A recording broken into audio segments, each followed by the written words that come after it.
This is the Power 98.7 podcast. Now we're talking. Subscribe to Power 98.7 podcasts in iTunes or wherever you get your podcasts. There's more on power987.co.za. We know that there has been situations taking place in places such as Cameroon, in places such as Cameroon, where there are now issues of a humanitarian crisis, although the dust has settled on the ethnic clashes that recently left at least 12 people dead in northern Cameroon. Now, over a month after the land dispute, communities in the Lagoon Bernie district in the far north left another 100 people injured and an estimated 30,000 others displaced from their homes. And the rainy season brings a peak in the rates of malaria and diarrheal diseases. And this really is a problem. To talk to us about the situation in Cameroon, I'm joined by Dr. Patrick Ayuk, the director of Sam Sawyer Center for Democracy and Human Rights. Dr. Ayuk, good morning and thank you for holding. Good morning and thank you for coming on Power FM. Dr. Ayuk, let us start off with what led to this particular situation of the humanitarian crisis in Cameroon? Actually, the situation in the northern zone or in the far north of Cameroon has been provoked by extremist groups, the Boko Haram, that have been ransacking and causing atrocities in that part of the world. And the government of Cameroon has responded to violently, sometimes with attacks on civilians that are not necessarily Boko Haram, like what we saw in Kusiri and other parts that are close to Chad, has been provoked by extremist activities and heinous responses from the Cameroon government. So that's exactly what is the trigger of the humanitarian catastrophe that is taking place in the far north of Cameroon.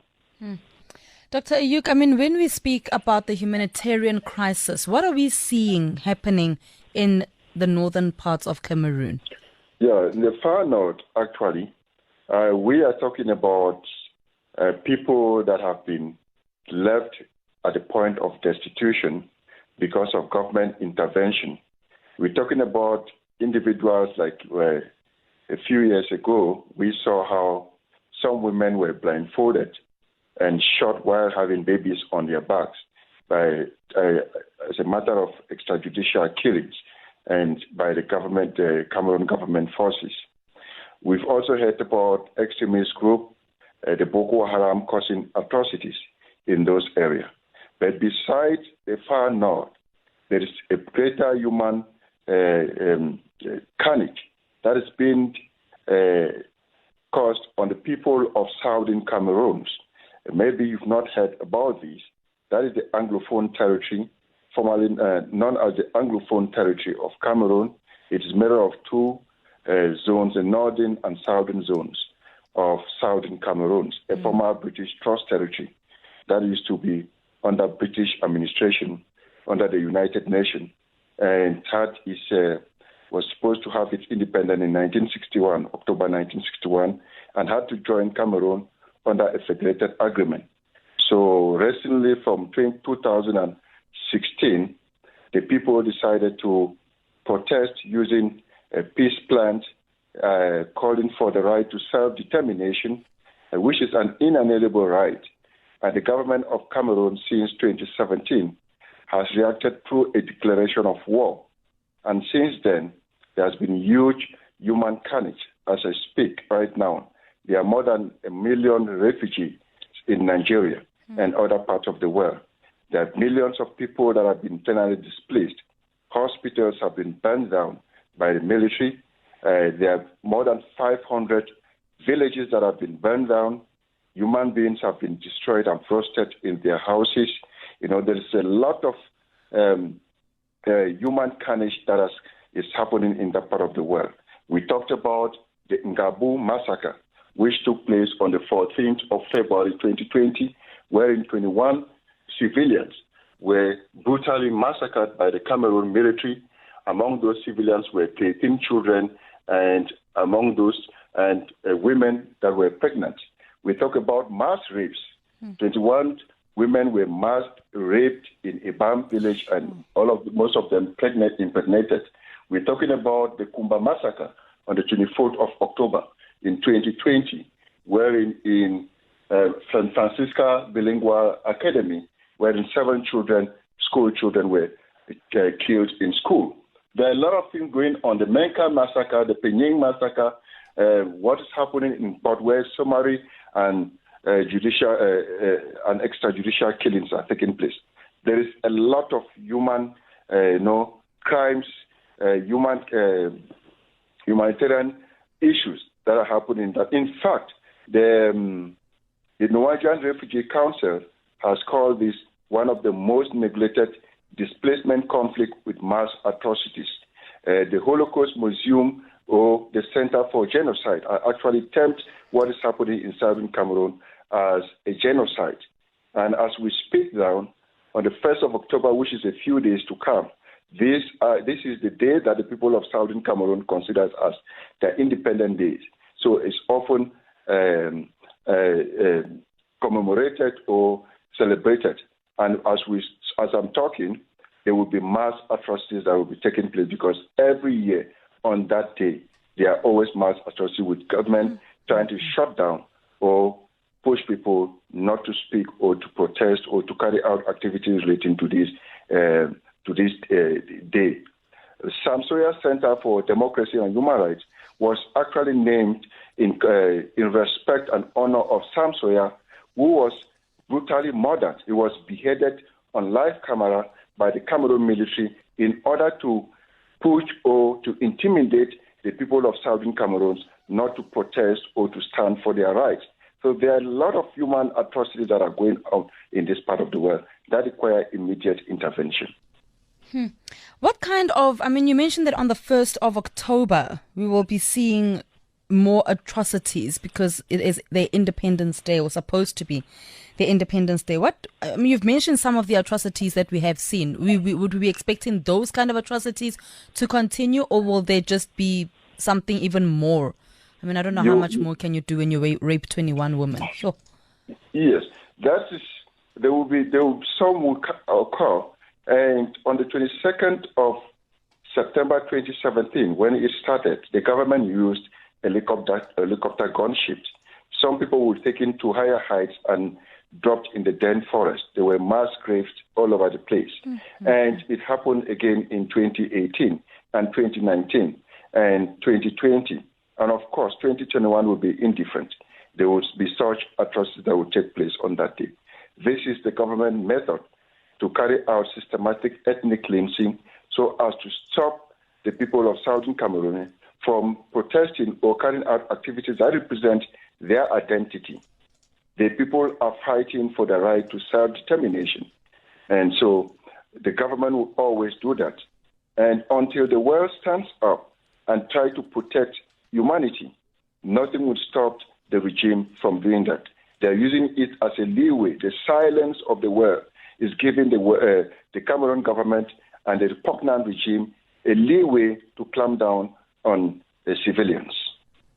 I'm glad you mentioned the issue of the silence of the world. But Dr. Ayuk, before I get back into that and what can actually be done, we are aware that, of course, there are now issues, like you mentioned, that a lot of people have been displaced and people have moved out of Cameroon or attempted to move out of Cameroon. But now besides the atrocities that they are faced with, the people of Cameroon, they're also faced with things like malaria, diarrhea, and child malnutrition.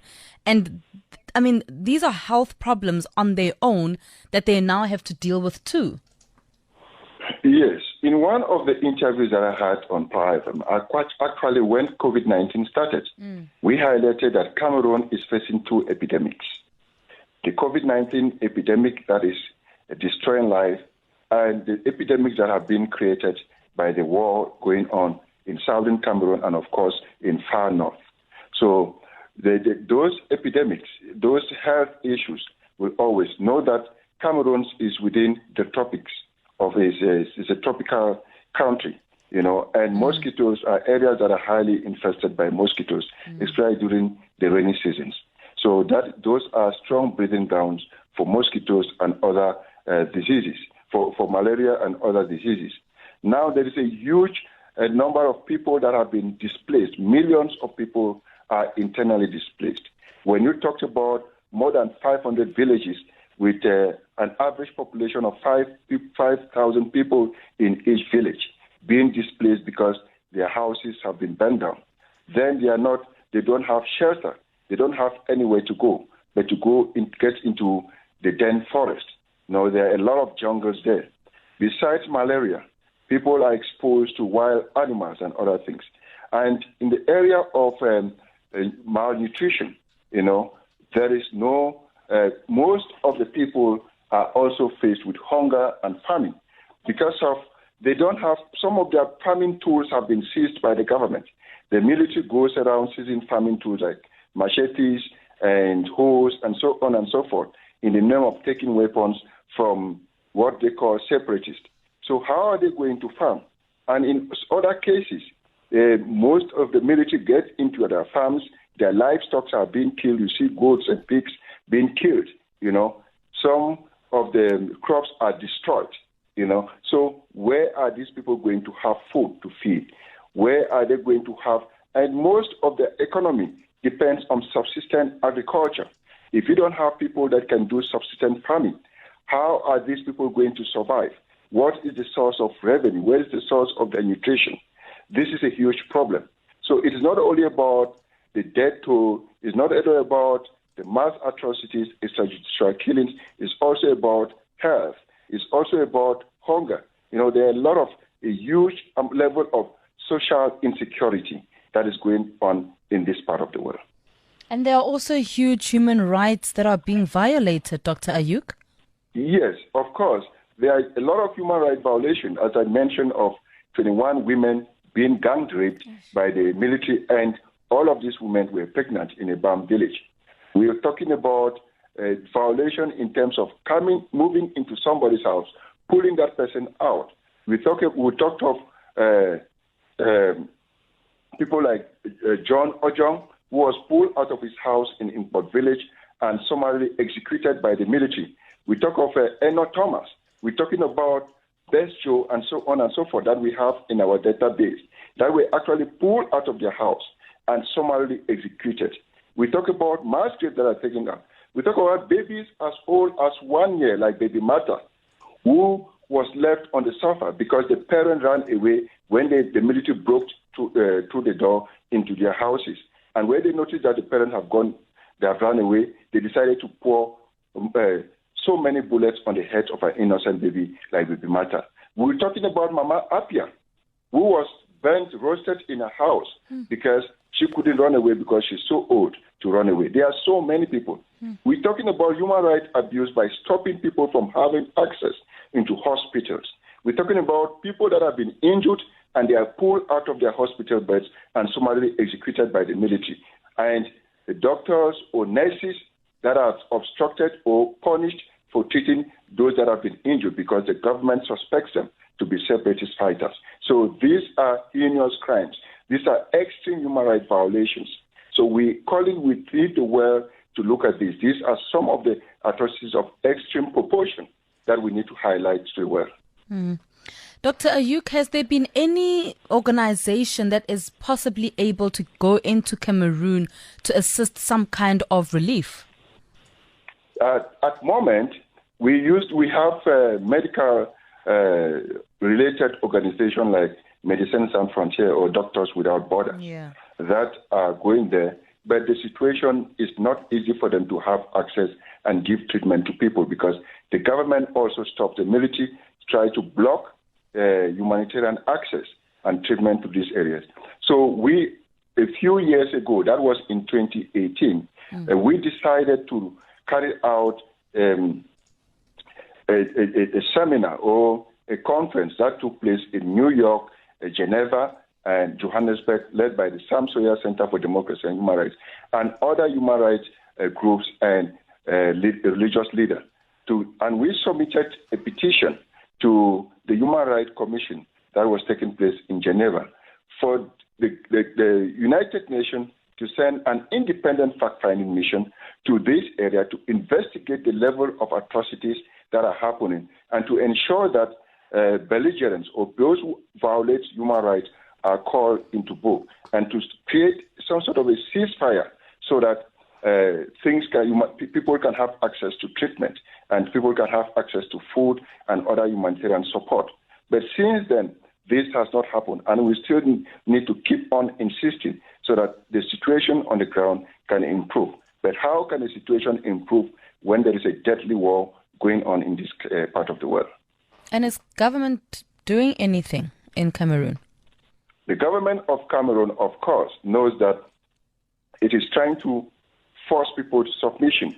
The government is saying that they are fighting separatists.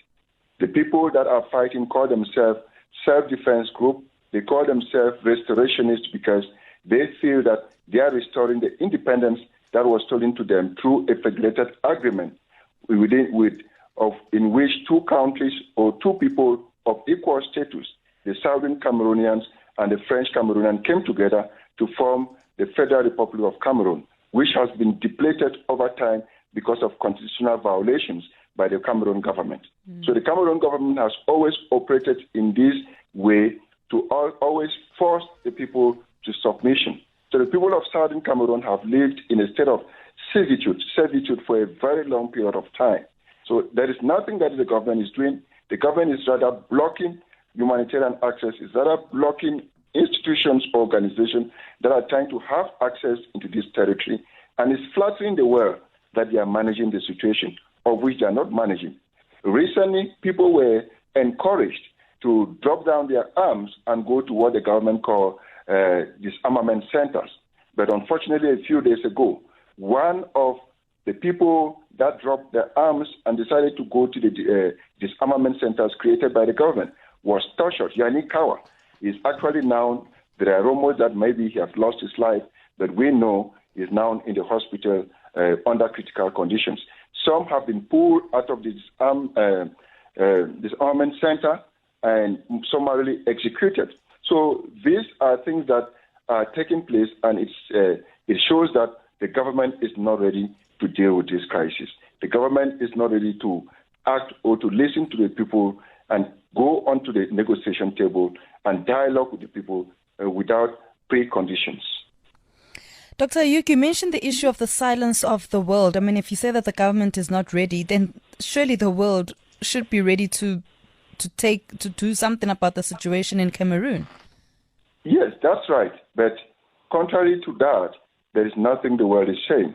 And we want to say that recently the American government said the Clinton administration did not act well when the Rwandan genocide took place. The French administration in France apologized for playing a role in the Rwandan genocide. And some African countries, especially AU, said never again, I think, and under Kofi Annan, what happened in Rwanda will never take place again.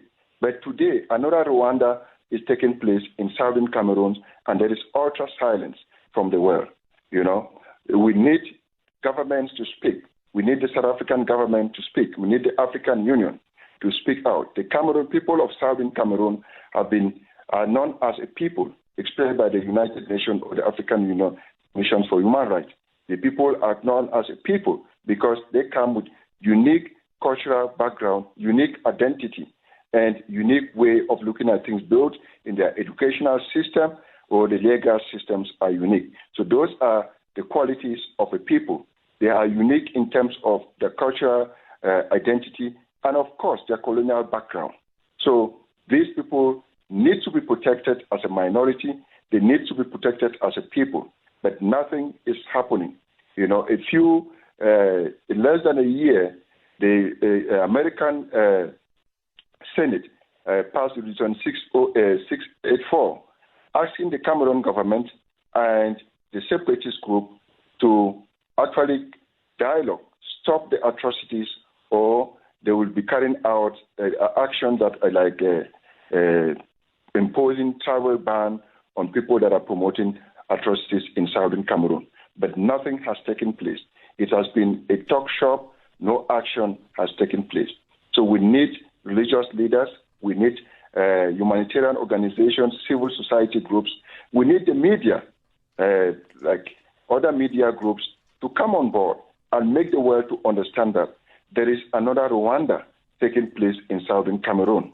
And it will be foolhardy for the people of the world to come tomorrow, go to southern Cameroon after people have been destroyed, after a genocide has successfully taken place, and to apologize to the people for the crimes that have been committed against them. And from what you understand at the moment, Dr. Ayuk, how is the COVID-19 situation there? It is actually a serious situation. You know, we said there are two epidemics going on there because of the war and the COVID-19. And it's not in that was 2 days ago, I think the divisional officer for the northern zone actually sent out a communique that a certain strain of the COVID-19 is in the northern zone, in Bamenda, and some measures need to take place. But how do you address the issue of COVID-19 when people do not even have PPEs, protective gear, when people do not even follow basic COVID-19 prevention protocols? You see people everywhere, and people are in the forest, you know. So it is difficult. It is so disheartening. The situation, you know, is unbearable. There is a lot of human carnage, either in terms of health, in terms of hygiene, in terms of sanitation, in terms of hunger, and so on and so forth, that is taking place in this part of the world. And so, I mean, you mentioned how things really are there in Cameroon and the difficulties that people are going through with COVID-19. Have there been any lockdowns? And I mean, you mentioned that there are two pandemics that Cameroon is also facing, just like South Africa. But have there been any lockdowns that have taken place that could have caused even bigger problems for those that are in Cameroon? During the early days of COVID-19, there was a lockdown that was initiated for, I think, not up to a week. You know, the people could not resist. You know, Cameroon falls within the highly indebted poor countries that cannot even sustain themselves, especially most of Francophone Africa. It is difficult for them to carry out lockdowns that countries like South Africa and other European countries have been able to implement, because there is no genuine assistance that can come from the government to support the people to implement that kind of initiative.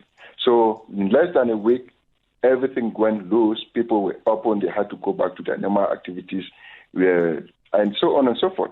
Besides, the aid that was given to the Cameroon government from the World Health Organization in the form of COVID relief fund, most of this money has been swindled by the government authority like Atanganji, the Minister of Territorial Administration, and other top leaders in the Cameroon regime. They have swindled this money because of high-level corruption. So this money has not even reached the masses. It has not been used for its purpose, which is the COVID-19. A group of Cameroon women that are elite decided to protest, led by some political figures like Kawala. They submitted a petition to the World Bank requesting that they should not give loan to Cameroon government until they give full accountability or good full account of what they have done with the money that was given to the government as COVID-19 relief funding. So that tells you how corrupt, how the regime functions, how barbaric the system is. So it is actually, it's actually a system that has actually crumbled. There is nothing like morality or human consciousness that is taking place in this part of the world. If people can swindle COVID relief fund that is meant to stop the spread of COVID-19 in Cameroon. Dr. Ayuk, we do know that from the 14th to the 19th of August, World Humanitarian Day is supposed to be celebrated in Cameroon, but very little to celebrate this year, or for the past couple of years, from what you say. Yeah, it has never been. We hear of that, but in terms of, in reality, it's a pipe dream in Cameroon. There is nothing like where humanitarian is being celebrated in Cameroon. If it is being done, it's just some sort of those window dressing that they're trying to fool the world. You know, Cameroon is the most corrupt country in the world. They have been named twice by Amnesty International as the most corrupt country in the world. So it is not strange for people that understand Cameroon better. So nothing like where humanity. How can you talk about humanity when people are summarily executed? How can you talk about humanity when the rights of people, there are thousands of people languishing in jails, in bunkers, in Cameroon? We have people that have been kidnapped in Nigeria, like Sisiku Ayoktabe, that is the leader of the Southern Cameroon movement for the restoration of the independence of Southern Cameroon under the interim government of the Federal Republic of Ambazonia. So they have been kidnapped in Nigeria and they have been given life sentences. So where is the humanity that they are celebrating? Where is human rights? When the military tribunal in Cameroon still carry out cases, sentence people, civilians in military courts. So where is the right? Where is the humanity that they are celebrating? So everything that is happening in Cameroon is a whitewash, is window dressing to fool the world. But, you know, you can fool some people sometime, but you cannot fool all the people all the time. There will be a time that the Cameroon government will be held accountable for destroying humanity, for violating the rights of people, especially the basic right for freedom, the basic right to protest, the basic freedom of speech, and so on and so forth. Those things are far-fetched in Cameroon. And I'm glad that you mentioned that there will be a time when that actually happens, you know, when the Cameroonian government is held accountable for their for also their part in these kind of this humanitarian crisis. I'm in conversation with Dr. Patrick Ayuk. He's the director of Sam Sawyer Center for Democracy and Human Rights. Dr. Ayuk, you mentioned that where the government will be held accountable. Could we possibly foresee this happening anytime soon? We think with what is happening, there are anecdotal pressure. As I mentioned, that there are anecdotal pressure in the world, but that is the word anecdotal is outlined because they're happening sparingly. They're not really happening. Like the European Union trying to press that France must say something. And a few days ago, one of the former U.S. ambassador, especially for African affairs, Chibo Nagy, also said the Cameroon government cannot win the people through violence, through force. They need to go to the negotiation table. They need to dialogue because it is a political problem, and political problems require political solutions rather than the military way. Nobody wins using the military angle. There is a time that those that are using the war situation to create war economies so as to benefit, they will be held accountable. Those that are causing mass atrocities will be held accountable. There are anecdotal efforts being done by the diaspora trying to knock doors for senators and so on and so forth. There are religious groups like the Dennis Howley Peace Institute, which is an organization owned by the Southern African Bishop Conference in South Africa and other Southern African countries. They have been vocal. They've been pushing, talking to the Catholic Church to see how they can intervene and address the crisis that is happening in Cameroon. So there will be a time, and there are groups that are pushing for an independent fact-finding mission to get into Cameroon and expose, especially in southern Cameroon, and dig deep and expose atrocities that are happening. Right now, the Cameroon government is committing a series of massacres, as I mentioned, the Gabu massacre, the Menka, the Pinyin, the Monyenge massacre, and the one that took place in Kumba, and a series of other massacres. But there are a lot of, the world has been developed that there is a lot of technology on the ground, and people are taking notes of these atrocities that are taking place, and people will be held accountable. Right now, the Minister of Territorial Administration of Cameroon, Atanganji, has what they call Atanganji Boys, which are government militias that dress in in plain clothes and cause a lot of atrocities. Some do some kidnapping and request for civilians to pay ransom. There are a lot of atrocities going on caused by government militias. Those militias will be accountable. Those that are paying them or pushing civilians to commit crimes in the form of government militia will be held accountable. And that's why we need an independent fact-finding mission on the ground, sponsored by the United Nations, to carry out a detailed investigation so that to bring belligerents to account for any crimes that they are committed, be it on the side of the separatist groups or on the side of the government forces. Dr. Ayuk, this has been quite an interesting conversation, quite heartbreaking as well, to hear how the people of Cameroon are currently living. Just finally, from my side, you mentioned the issue, well, two more questions possibly, the issue of Cameroon being the most corrupt country in the world. Has this ever been looked into by anyone? Yes, Amnesty International has reported. I'm quoting from the reports made by Amnesty International a few years ago. And Cameroon appeared twice as the most, not Amnesty International, rather Transparency International. Okay. So Cameroon happened to appear in this report as the most corrupt country, one of the most corrupt countries in the world, especially in Africa. So it is not by chance that it happened to be that. This is a country where nepotism is notorious. This is a country where you don't occupy a government position or any position based on your ability, based on your rights, based on what you have to offer, but based on the connection that you have. This is a country where people have generated lies to benefit from a genocide that is taking place in southern Cameroon because they want to benefit from war economies. They want to fool the government.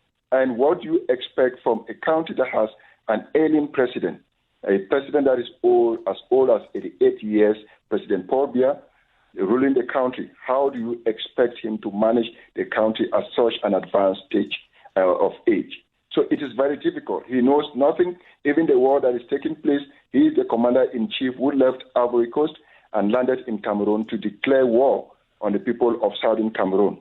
That was in 2017. And since then, he has never been to that territory that he declared war on, to even chair his own forces that are coming from the Cameroon, or to caution them to not to commit such atrocities that are being committed in this part of the world.